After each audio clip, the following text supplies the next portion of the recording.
राम राम किसान भाइयों। आज जो हमारा विषय रहने वाला है वो है धान की खेती। खरीफ का सीज़न चल रहा है और धान इस समय लग रहा है। कुछ जगह किसान धान लग भी चुका है किसान भाइयों, और कुछ जगह अभी लग रहा है।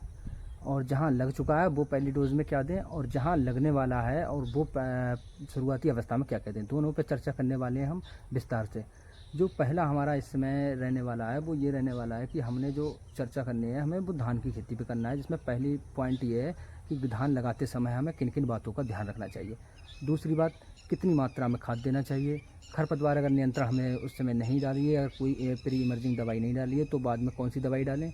और भी विषय होंगे जो चर्चा पे रहेंगे हमारे कि पहली खाद में क्या क्या डालना है हमें, और उसमें ब्याज कैसे लेना है खेत का, उस पर भी चर्चा करेंगे।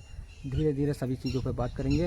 और आज आइए चैनल पर। मेरा नाम है महावीर सिंह, BSc तथा MSc एग्रीकल्चर फाइनल, और हमारा आप देख रहे हैं यूट्यूब चैनल एग्रीकल्चर होल्डर। उस पर आज बात कर लेते हैं हम धान के विषय में, जो हमारा विषय है इसका। सबसे पहले हम बात करेंगे जिन किसान भाइयों ने अगर धान लगा दिया है तो उन्हें पहली डोज में क्या क्या देना है, और जिन्होंने नहीं लगाया उन्हें क्या क्या देना है। पहली बात, जिन्होंने लगा दिया है अगर खरपतवार नियंत्रण पर भी चर्चा कर लेते हैं, साथ ही साथ हम डोज पर भी चर्चा कर लेते हैं। खरपतवार नियंत्रण पर चर्चा क्या करेंगे, सबसे पहले हम ये बात करेंगे कि अगर कुछ किसान भाई कहते हैं कि हमारे खेत में पानी नहीं रुका, इस कारण से हम नहीं लगा पाए खरपतवार नियंत्रण, यानी कि प्री इमर्जिंग बहुत बढ़िया खरपतवार नाशी आते हैं। जो पहली बात है पर्टिला क्लोर 37%, पर्टिला क्लोर 50% जो 50% में आता है, सभी प्रकार की खरपतवारों को रोकता है। क्योंकि इसमें थोड़ा सा ये कंडीशन रहता है कि पानी की सबसे बड़ी समस्या रहती है कि पहली जो खाद रहती है उस पर हमें पानी पर ध्यान देना बहुत ज़रूरी होता है। अब दूसरा टॉपिक जो हमारा रहने वाला है उस पर चर्चा कर लेते हैं DAP पर, क्योंकि बेसल डोज यूरिया की देने से पहले DAP बहुत मेन इंपॉर्टेंट है। बहुत से किसान भाइयों को DAP मिली नहीं है, जिस कारण से वो DAP लगा नहीं पाए हैं, ठीक है। और जिनको DAP लगा लिए उन्हें क्या करना चाहिए, पहली बेसल डोज में क्या देना है, ठीक है। पहली बेसल डोज के साथ साथ हम पहले DAP की चर्चा करेंगे। DAP जिन्होंने नहीं दिए वो पहली डोज से पहले ही DAP को डाल दे, क्योंकि DAP क्या होता है, फास्फोरस होता है जो जड़ों का विकास करता है बहुत अच्छी तरीके से, और कल्ले भी निकालता है। जब वो ब्यास करेगा जड़ों की तभी तो कल्ले हमारे टिल्लिंग करेंगे। उसके साथ साथ हम क्या बात करने वाले हैं, जिन्होंने DAP नहीं दिए, जिन्होंने दे दिए उस पर बात कर लेते हैं। उन्हें पहली डोज में देना, उन्हें पहली डोज में यूरिया के साथ लगभग 15 से 20 दिन बाद, लगभग कहीं कहीं तो 15 दिन के अंदर पर ही दे देते हैं। जबकि खेत हमारा चल जाता है तो उस समय हमें देना है यूरिया। यूरिया के साथ हमें लेना है, अगर माइक्रोराइजा मिल रहा है तो माइक्रोराइजा ले लेते हैं, और यदि उसके साथ MOP डाल दो तो और बढ़िया काम करता है। और रिजल्ट अगर आपको अच्छे लेने हैं तो माइक्रोराइजा या ह्यूमिक में से किसी एक को, या सागरिका ले लेते हैं, किसी एक को आपको लेना है, यूरिया के साथ मिलाना है और पहली बेसल में डाल देना है। बहुत से किसान भाई जिंक का भी प्रयोग करते हैं, जिंक भी आप डाल सकते हो। अगर जिंक का आपका बजट नहीं है तो आप दूसरी खाद में भी जिंक का प्रयोग कर सकते हो, लेकिन पहली खाद में ह्यूमिक यानी कि या ह्यूमिक या फिर सागरिका या फिर बायोबीटा जो दानेदार में आता है उसका प्रयोग कर सकते हो।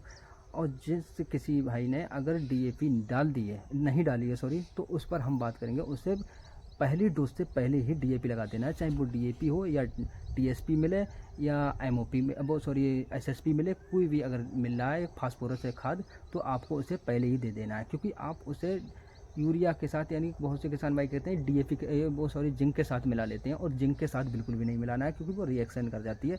जिंक के साथ DAP को बिल्कुल नहीं मिलाना है, आपको सिर्फ वो मिलाना है यूरिया के साथ में। ओके, धन्यवाद। इससे पहले हम दो विषय पर चर्चा कर चुके हैं, यूरिया पर और DAP पर, कि DAP को जिन्होंने नहीं दिया है वो उसे कैसे देना है, और जिन्होंने दे दिया है उनको क्या करना है। दोनों पर हमने बात कर ली है। अब यूरिया पर हम थोड़ा सा चर्चा और करेंगे थोड़ी सी आगे, लेकिन उससे पहले हम बात कर लेते हैं खरपतवार नियंत्रण पर, क्योंकि वो बहुत ज़रूरी है धान की फसल के लिए। जिन्होंने पहले प्री इमर्जिंग खरपतवार नहीं यूज किया है तो वो पोस्ट इमर्जिंग खरपतवार यूज कर सकते हैं। वो कैसे, लगभग आपको 30 से 35 दिन के अंदर अंदर किसी भी प्रकार की, किसी भी कंपनी की कोई बेहतरीन दवा लेकर आपको छिड़काव कर देना है, और एक ही बार में सब खरपतवार सफा हो जाएंगे। क्या क्या लेना है वो मैं आगे वीडियो में बताऊंगा। अगली वीडियो जो मेरी आएगी 4 से 5 दिन बाद, उसमें बताने वाला हूँ कि पहले डोज में क्या क्या लें खरपतवार नियंत्रण के लिए। एकदम नंबर 1 दवा बताऊँगा और बहुत बढ़िया रिजल्ट भी देगी। अब थोड़ा सा जो विषय हमारा रह गया था उस पर, यूरिया के ऊपर जो बेसल डोज रह गया था, किसी को समझ में नहीं आया हो, उस पर थोड़ा सा और विस्तार से बता देता हूँ। पहली खाद जो हम देते हैं जिस समय, वो होता है पौधे को लगभग 15 से 20 दिन जब हमारा हो जाता है, ट्रिलिंग देना हल्का हल्का शुरू हो जाता है उस समय। तो पहली खाद में क्या क्या ध्यान रखना है उस पर देखो। यूरिया का क्या काम होता है, यूरिया जो होती है वो पौधे को विकास और बढ़वार तेजी करती है, ठीक है। उसके साथ में MOP देते हैं। एमओपी का अपना काम होता है, वो रोग प्रतिरोधक क्षमता को यानी कि कीटों से और रोगों से लड़ने के लिए क्षमता बनाती है, लड़ती है, ठीक है। उसके साथ में जिंक आपको लेना है 21% वाली, अगर मिले तो 5 से 8 किलोग्राम लगभग जिंक सल्फेट के नाम से आती है, ठीक है। वो भाई लेना है और उसे एक साथ नहीं मिलाना है पूरी को, उतना ही मिलाना है जितना आप एक बार में डाल सको, क्योंकि वो एकदम बहुत तेज़ी से पानी हो जाएगी अगर आपने इकट्ठी मिला दी तो, ठीक है। उसके बाद कुछ दानेदार प्रोडक्ट्स होते हैं उनको ले लेते हैं, जैसे कि जो सीवी सीड होते हैं जो कल्लों की संख्या बढ़ाते हैं खेत में, उनके लिए आप उसमें सबसे बड़ा नाम आता है सागरिका का, जो आप 5 किलोग्राम प्रति एकड़ धान में ले सकते हैं। जो क्या करता है, धान में फुटाव तेजी से करता है, जब फुटाव करेगा तो टिल्लिंग तेज़ी से होगी और पत्तियाँ एकदम साफ़ हो जाती रहती हैं उनसे, ये बढ़िया काम होता है। दूसरा हम बायोवीटा लेते हैं, बायोवीटा लगभग 3 से 5 किलोग्राम प्रति एकड़ ले सकते हैं। ये भी बहुत ज़बरदस्त प्रोडक्ट है पीआई कंपनी का, बायोवीटा जो दानेदार में आता है, उसको लेंगे तो ये भी बहुत ही बढ़िया जड़ों का विकास करता है, टिल्लिंग बहुत ज़बरदस्त करता है। साथ ही साथ और बूस्टर का काम करने लगता है, ये बूस्टर का काम करता है। और अगर एक और जो ज़बरदस्त बूस्टर का काम लेना है तो आप इनके अलावा आप मिलाना चाहते हो तो एक सिर्फ माइकोराइजा के लिए मिला दीजिए। माइकोराइजा 4 किलोग्राम प्रति एकड़ का मिलाइए और देखिए उसका गजब रिजल्ट। वो एक अपने आप में बहुत बड़ा प्रोडक्ट है, माइकोराइजा नाम से ही बेहतरीन रिजल्ट देता है। और एक लास्ट पॉइंट, अगर हल्की फुल्की सूडी का अटैक है तो पानी में अगर आप खाद डाल रहे हो तो आधा लीटर से 1.5 लीटर तक आप क्लोरो लीजिए और उसका साथ में खाद में मिलाकर डलवा दीजिए, बहुत बढ़िया रिजल्ट मिलेगा। लगभग 8 से 10 दिन तक आपका खेत कंट्रोल हो जाएगा। उसके बाद में आप दूसरी डोज में जो आप यूज करना चाहते हैं, महंगी दवाई बटाका है, फटेरा है, उनका आप यूज कर सकते हो। और पहली दवाई में सिर्फ इसी का यूज करना है।